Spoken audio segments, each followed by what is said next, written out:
மொத்தம் 10 பேர் குஷ்டரோகியில் எத்தனை பேர்? 10 பேர். 10 பேர் ஏசப்பாட்டை வந்து ஜெபிக்கிறாங்க, ஆண்டவரே எங்களுக்கு சுகத்தை தாங்கன்னு கேட்குறாங்க. ஏசப்பா சொல்கிறார், நீங்கள் நடந்து போய் ஆசாரிகிட்ட போய் என்ன செய்யுங்க, காமிங்க அப்படிங்கிறார். அப்போ 10 பேர் என்ன செய்கிறாங்க, நடந்து போகிறாங்க. ரோட்டில் நடந்து போய் கொண்டு இருக்கும்போதே என்ன ஆகிடுறாங்க, சுகத்தை பெற்றுறாங்க. சுகத்தை பெற்றுட்டு கையை பார்க்குறாங்க, காலை பார்க்குறாங்க, குழந்தை கை போல் அப்படியே ஒரு குஷ்டம் இல்லை, எல்லாம் அப்படியே அழகாகி போச்சு. அவங்களுக்கு ஒரே சந்தோஷம், சுகம் ஆயிடுச்சுன்னு சொல்லிட்டு எல்லாம் அவரவர் பொண்டாட்டி பிள்ளையை பார்க்க போயிட்டாங்க. ஆனால் ஒரு சமாரியன் நேரம் என்ன பண்ணால் திருப்பிட்டேன்னு வர்றான். ஏசு எங்கே உட்காந்துருந்தாரோ அந்த இடத்துக்கு திருப்பிட்டேன்னு வர்றான்.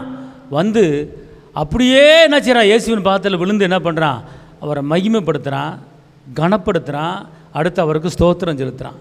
காரணம் என்ன, ஏன் இந்த கணம் இந்த மகிமை ஏன் அப்படின்னு கேட்டால், நான் பல வருடங்களாக குஷ்டரோகியாக இருந்தேன், ஆனால் அப்போ ஏசப்பா சுகத்தை கொடுத்துட்டாரு. அந்த சுகம் கொடுத்த தெய்வத்துக்கு நான் மகிமை செலுத்த வந்திருக்கிறேன், நன்றி சொல்ல வந்திருக்கிறேன், ஸ்தோத்திரம் செலுத்த வந்திருக்கேன்னு சொல்லி தலையை குனிந்து அவர் முகத்தை கூட பார்க்கல, பாதத்தில் விழுந்து நன்றி சொல்கிறான். இன்றைக்கி நம்ம ஏசப்பாட்டை பெற்ற நன்மைகள் கொஞ்சம் நெஞ்சமா?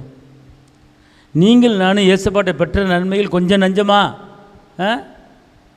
ஏசப்பா எனக்கு ஒன்றுமே செய்யலைன்னு யாரும் சொல்ல முடியாது. நீங்கள் நிற்பதும் நிர்மூலமாகாமல் இருப்பதும் அவர் கிருபை, நீங்கள் நடப்பது அவர் கிருபை, சாப்பிடுவது அவர் கிருபை. உங்களை தலையிலிருந்து கால் வரைக்கும் எல்லா உறுப்புகளையும், கை காலு கண்ணு எல்லாவற்றையும் பத்திரமாக வச்சிருக்கிறாரு. இது நன்மை இல்லையா?